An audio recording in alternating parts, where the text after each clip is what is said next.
president has made a statement that has expressed his outrage at allegations.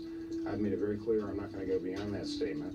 As the media circus grew bigger each day, White House Press Secretary Mike McCurry was tasked with fielding the hard questions, while still trying to maintain a diplomatic relationship with reporters. Mike McCurry did a terrific job, given that he had a boss who was not telling the truth about Monica Lewinsky. McCurry also was a guy who would talk to reporters on background, off the record. He let reporters know that he wasn't necessarily buying all the denials, and for that reason, he commanded a lot of respect. He also did what he could to keep himself in the dark. Will it concern you if there's a lot of stories that say you're stonewalling?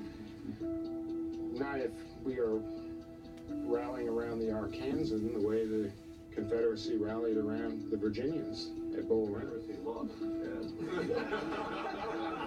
At that battle, Sam, they did not. In the first weeks of the scandal, the White House press plan was to divert attention to other issues of national interest. The president has said that he will remain focused on the work that he was elected to do by the American people. The whole strategy of the Clinton White House was to show that Bill Clinton was still fighting for the issues most Americans cared about and to put this scandal in a box. One thing that the Clinton administration did figure out how to do, and they did it pretty well, and the Trump administration has taken a page out of their book, is they tried to compartmentalize this. The spin didn't stop at the White House gates. The president's defenders saturated the media, publicly towing the line, even as some privately grumbled. I remember distinctly talking about this with Democrats, and I would go on a panel and I would be the guy who was critical of Clinton. They would be the people defending.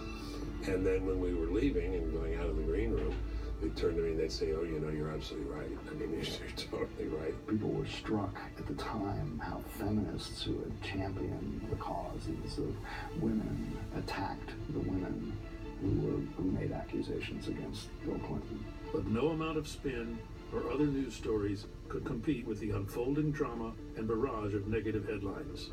So the Clinton team tried to change the subject to media leaks and the Office of the Independent Counsel. One of those ongoing struggles that we're accustomed to seeing during these investigations, accusations of leaks, accusations of unfairness, accusations of lying by the party under investigation, and the rest of it. Ken Starr was widely regarded, at least by Democrats, as a partisan. If you have the facts, emphasize the facts. If you have the law, emphasize the law. If you don't have the law or the facts, then attack the prosecutor. Ken Starr was a respected judge. He was doing his job, but I knew that he would have little chance against the Clintons. They went into full-on attack mode, and look how successful that was. They threatened his reputation, his credibility. He was castigated for being a Puritan who had an agenda.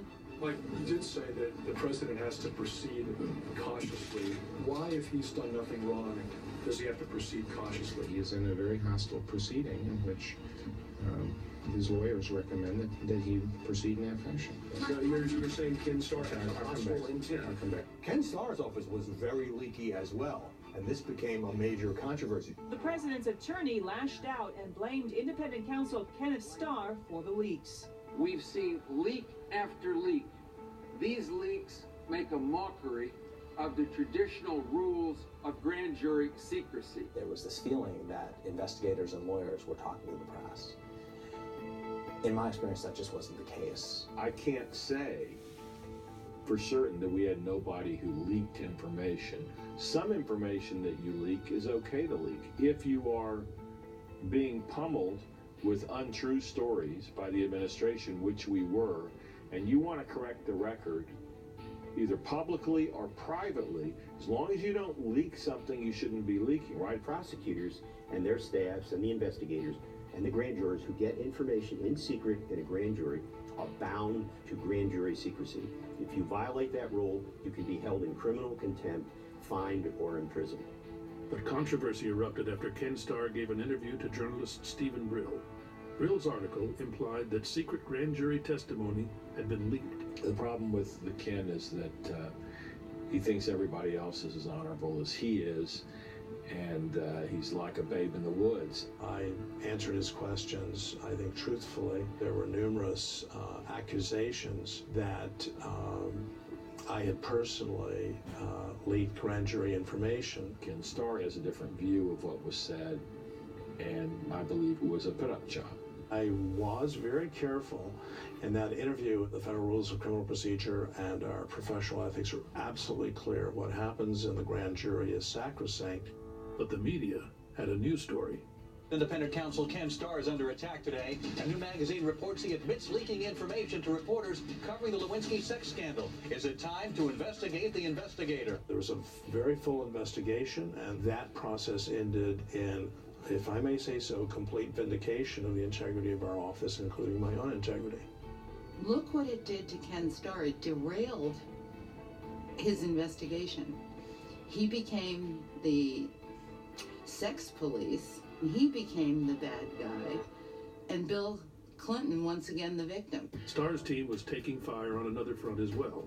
What had begun 4 years earlier as the Whitewater investigation had morphed into something very different. We got all involved talking about sexuality and sex, and blowing up issues that really had very little to do with him being president. Sort of a game changer in terms of the investigation. Yeah, that's the way these independent counsel, special counsel things work. You're appointed to do A and you wind up to Z. The investigation into President Clinton was in fact a fishing expedition. The people involved were looking for anything to try to pin on him. How does an investigation into a $40,000 land deal in Arkansas 12 years ago all of a sudden become a look at President Clinton's personal life, his sex life, if you will? What we see here are patterns of behavior that go back to his days as governor, abusing the power of an office for personal gain or personal satisfaction. What they were really investigating was Bill Clinton's sex life. What they were claiming to investigate in order to give it credibility was, did he encourage her to lie? Did he obstruct justice? Once the case started with Monica Lewinsky, the world was a cacophony at all times. We were working 7 days a week, and our case was on the front page of the Washington Post, the New York Times, and the Wall Street Journal every single day. It was constantly on TV. Cable news really kind of came into its own, driven by the scandal, the revelations, the sex. It was an insatiable media appetite for this story. And in addition to the president and Monica, the press set their sights on the story's other major player. The portrayal of Kenneth Starr, this soft-spoken former appellate judge, deeply religious man, and a very fine man, as some kind of partisan monster, succeeded. It was an absolute caricature. Ken Starr was a casualty of the truth, as I was. And it's hard to fight that. I'm not sure you ever get your reputation back, but in the case of Judge Starr, he deserved to get his back. Starr and his team had little time to deal with the media, however.